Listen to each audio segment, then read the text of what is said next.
I feel good, you look great, I like you, I can't wait. A first time, a first date. You're so fine, I'm so late. You sip wine, I drink straight. Okay, ayun na, isang magandang araw ulit dyan. Sa lahat ng mga ka-DIY natin dyan, especially dun sa mga beginners. Ayun, i-flex ko lang sa inyo mga ka-DIY itong project ko na ginagawa ko. Actually, matagal ko na itong nagawa. Pero bubuhayin ko siya ulit kasi kailangan ko siya talaga. At dumating na rin yung order natin. Ayan. At yun nga, no, kung makapansin nyo rito, medyo may ginagawa tayo dito mga ka-DIY. Medyo maraming wiring kasi to. At yung ngayon, yung order natin dumating na. At yung in-order kasi natin, ito ay 10 pieces na alligator clip. Gagamitin ko kasi ito mga ka-DIY dito sa aking project na individual voltmeter. So, individual voltmeter yan mga ka-DIY. Ayan, kung makapansin nyo. Yan, mga volts yan na voltmeter yan na maliliit. Ikakabit ko kasi yan doon sa eBay. Actually, matagal na akong gumagawa nito. Ito kasi medyo nasira kasi. And then, ayun, kailangan kong neto. Kaya bubuin ko siya ulit. Dito mga ka-DIY, no, ipiplex ko lang sa inyo kung paano siya gumagana, no. Pero, yung sa wiring neto, medyo masalimuot ito. Pero, kung pag-aaralan mo to, madali lang naman to mga ka-DIY. Kasi ano lang naman to parang voltmeter lang siya para sa bawat isang peraso ng battery ng e-bike nyo. So dito mamomonitor mo kasi agad kung anong battery yung bumabagsak. At yun, naging malaking tulong din to sa akin na one time nung ginagamit ko nga to, nung kinabit ko to doon sa una ko, malaking tulong siya talaga kasi nakikita ko agad kung anong battery yung dapat kong palitan. So dito medyo maraming wiring kasi meron ako dito yan, mga voltmeter, and then meron tayo dito nga 5-pin relay, no, yung nabibili sa Shopee yan. Yan, maliliit lang siya na 5-pin relay. Kailangan ko kasi to para kasi isang switch na lang yung gagamitin ko. Yan. Ngayon, kung ayaw mo naman nung isang switch lang o ayaw mo ng relay, maglalagay ka ng tagi-isang tagi-isang switch para sa voltmeter kasi naka-individual nga to.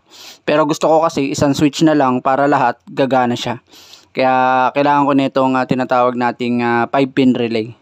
So marami pa ako hihinang dito mga ka-DIY, no. Gagawin ko na lang isang mabilis para makita nyo kung ano yung magiging resulta nito.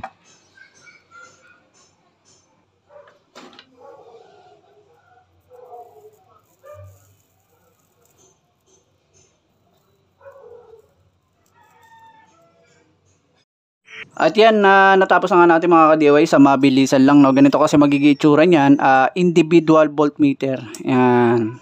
Makita nyo, 1, 2, 3, 4, 5. Yan, ganyan na magiging itsura niyan. At mamomonitor ko yung aking e-bike kung anong battery yung mabilis bumagsak. Kasi may mga number yan kung pang ilang battery ba yung bumabagsak dyan. So, ayan yung purpose nito. At malaking tulong sa akin to mga ka-DIY.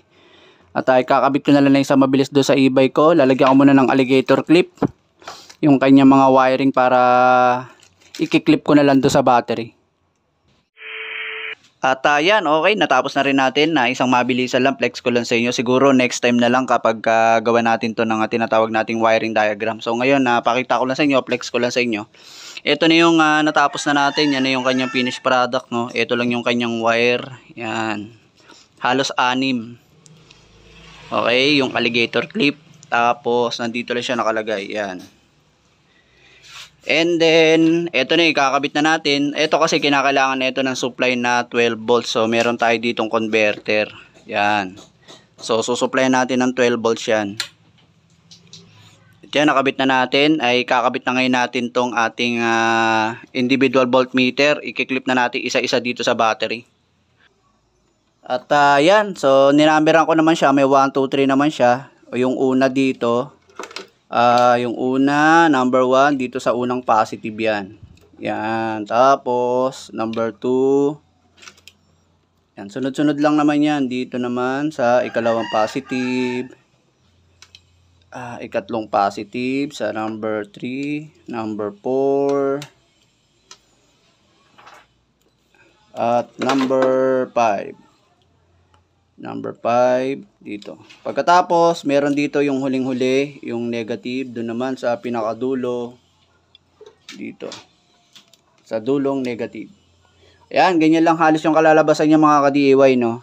6 na wire lang. Yan, tapos pagka in-on ko na yan dito, on, yun oh. Puro pare-pareha sila halos ng volts, no? 13, 13, 13, yan. At kapag ano yan, napapakinabangan ko yan mga ka-DIY kasi one time talaga, meron talagang bumibigay na battery dyan na isa. Kaya ginagawan ko na agad yun ng paraan.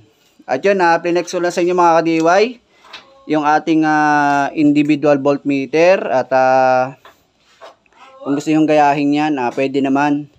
Madali lang naman yan kasi isang voltmeter, isang battery, yun lang ang mangyayari dyan. At yun, ang ganda lang mga ka-DIY. Maraming salamat sa panonood. Plinex ko lang sa inyo yung ating gawang individual voltmeter. Thank you, thank you.